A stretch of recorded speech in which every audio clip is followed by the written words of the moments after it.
Good afternoon and bienvenidos a my show, Cafecito with Rosie on Air, where I bring pure positive and inspiring ideas about my friends that either live in the community, work in the community, or own a business.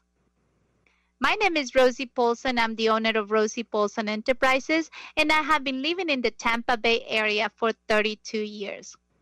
Today's guest is a friend of mine. Her name is Giselle McNab. Hi, Giselle. How are you? Hi, Rosie. How are you? Thanks so much for having me on your show. Yes, awesome. Thank you for being here. I know that we are writing a book together, and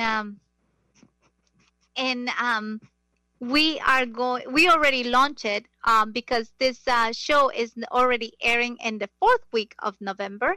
And tell me a little bit about what inspired you to write your book. First of all, the name of your book and what inspired you to write it. Sure. The name of my book is Find Beauty Within Darkness. And what inspired me was I realized that I needed to be a voice to those women, or so many women, that suffer in silence, that are kind of afraid to speak up, or they feel a little bit stuck in their ways, like they feel that they can't accomplish things because of what they've gone through. So it was two things. It was therapy for me and inspiration. I felt that it was time for me to give back. And I feel like this was my way of giving back, hoping that it is the way of giving back. Yes, awesome. And how long have you been living in the Tampa Bay area? I've been in Tampa for 18 years. I moved from New York City when my children were much smaller. So yeah, I love it. It's wonderful. Yes. And what made you move to Tampa? Just the darkness and all the sad things that I was experiencing in New York. I wanted to change. I had visited Florida with my youngest daughter for an Orlando vacation, and as soon as I came, I'm like, oh, I just love the heat and the sun. So when I received an opportunity, someone kind of move over here, I took it. I said, hey, yeah, I'm ready to leave New York behind. So I see here that you have a blended family. To tell me a little bit about your family.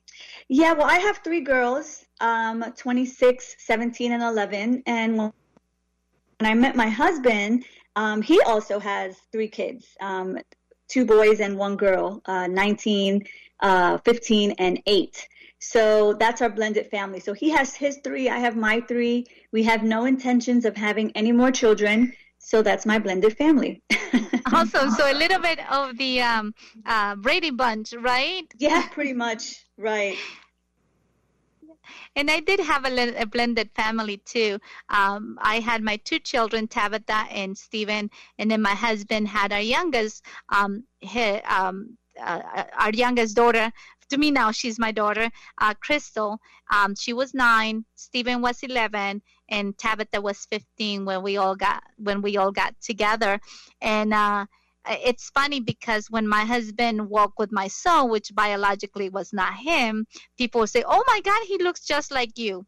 And same thing when I walk with my daughter, says, oh my God, she looks just like you. And we laugh about it because that's when you know how much you have blended your family, when right. People just think that they are biologically your children. They're always going to be your children, but biologically they're not. But now Crystal is 22, and I'm so proud of her, and I always tell people that she was really a great stepdaughter. She still is, but she never rolled her eyes at me. She never spoke back to me.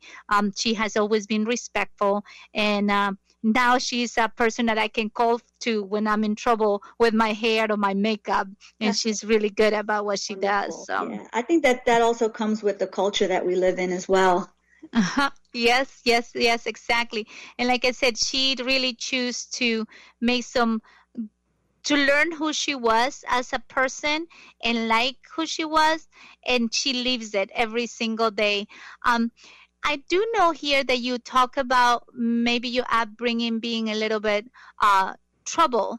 Tell me a little bit more about your background and your history and what happened to lead you to where you are today. My childhood was very, very troubled. I lived with a drug addicted mother. My father was not around as much.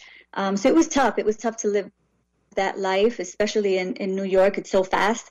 So, that childhood and everything that I saw and everything that I experienced led me, of course, to troubled teenage years, being rebellious and having my own child at a young age and just making a lot of bad choices, especially with the relationships that I would get into, one of them being, very violent, domestic violence.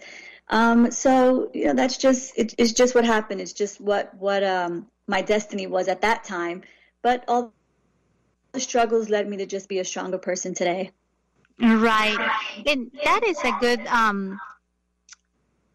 a good connection when you meet somebody that perhaps is going through the same struggles, but by knowing that somebody else has been there, has been successful now, give them an inspiration to look at their situation now, but have hope for the future. And I believe that's what your book also will inspire, right? Correct. Right. It's just inspiration for others, that there is a light at the end of the tunnel. Great. And I know Tampa is a little bit unique. I tell people that in Tampa, it's like a big city feel with a small town charm. And giving back to the community is very important here. And I see that you volunteer for Habitat for Humanity and you coordinate One Blood drives. Why do you do that? I do that because it makes my soul feel good. I spent so many years with people trying to help me. I had, friends that try to lift me up from my bad times, and my life just wasn't at the right place then. But now I feel like with all my blessings and where I have come so far, it's my time to give back. And I feel that's the way to start, is giving back to the community. Good. Now, I see here that to find your inner peace, you like the ocean. What's your favorite, I would say, place in the Tampa Bay area where you feel really that when you go there, you recharge, you regenerate, and invigorate yourself so you can continue to go? Because a mother of 6, man, I mean, bless you on that, because I couldn't do it with 2. Imagine with 6. Well, the good thing is we don't have all 6. We have my husband's 3. We have them on, sometimes on weekends or summer vacations.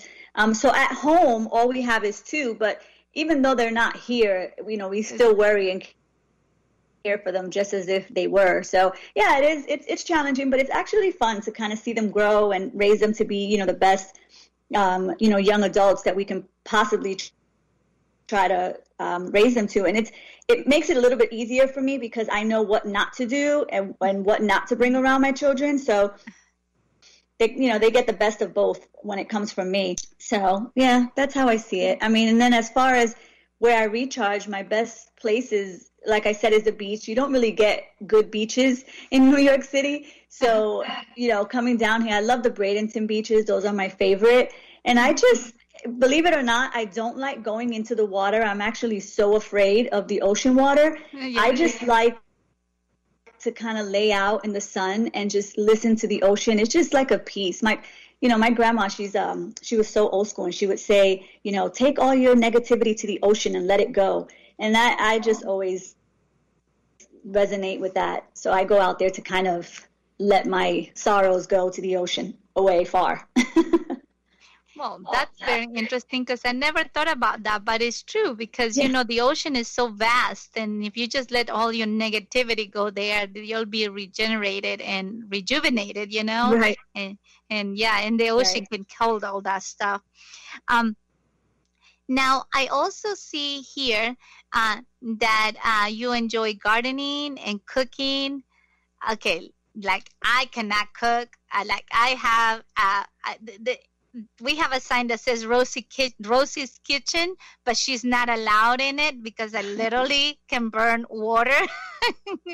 So tell me, I guess for you, cooking and gardening is kind of like relaxing? It is. It is. I love to cook. I cook during the week, but the weekends is my times because I love to try new restaurants. So the deal at home is I cook during the week and we do restaurants in the weekend. And then on Saturdays, my husband works during the day and the kids are always doing their own thing. So I just like to either garden or I go to Home Depot and buy like a new plant or maybe herbs, whatever's on my mind for that weekend is what I do. And it's just relaxing. It's better than watching the news. Right. At this point, you really don't want to be watching the news that much. Yes. And I know compared to from New York, the Tampa Bay area is a lot more of a slow pace. But what was the one thing that you miss so much about New York, perhaps, living here in the Tampa Bay area? There wasn't much that I missed, but one thing that I do miss was the ability to go outside of your apartment or wherever it is that you live and you had everything to your disposal. You know, food, stores, bodegas, coffee shops, everything is walking distance. So that's the only thing. When I moved here, I mean, everything, you needed a car for everything. So that was what I missed at first, but I'm not nostalgic at all for New York. I don't really miss anything of it. I love Tampa. Yeah.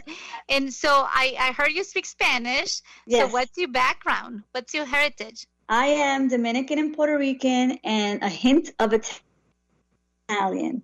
So I'm very, I lean more to my Dominican side of my family because I spent a lot of time in Dominican Republic as a young child.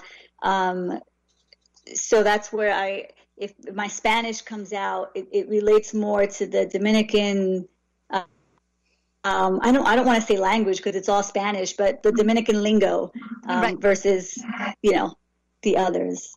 Right. So, well, tell me a little bit about your book. What is one of the stories that you like the most, or your favorite part of the book? Share it, and why?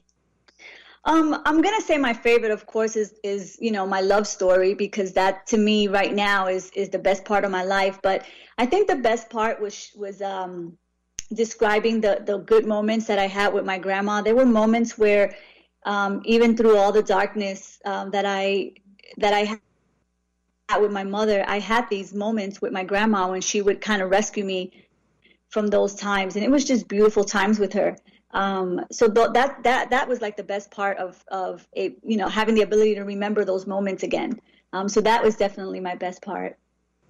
So, the love story, you just said that, and Yeah. that's one of the things that I tell people. I've been married to my husband for 14 years now, and I am a reflection of his gentle leadership, because I do believe the way he loves me makes me be the best person that I have been for myself. Tell me a little bit more about your love story. Yeah, well, I've been married. We actually just had a quarantine marriage in May. We decided to just get married, and we did it, and we also bought a house. So I've only been married a couple months. We've been in a relationship for about 3 years now, and that's really what it is. I think that's what inspired me to do this, because my heart and my soul was in such a good place, such a good, happy, clean, safe place with him, that it gave me that energy to want to write my story. Right. And I feel like I have one of the best love stories ever. Yeah, and they can read it in your book, right? Yes. Tell me the name of your book again. Find Beauty Within Darkness. Yes, and then where they can find it? It's not out yet. My release is 11/11. Okay. But it will be anywhere books are sold, Amazon, Barnes & Noble. I also have my website. It's www.findbeautywithindarkness.com. Awesome.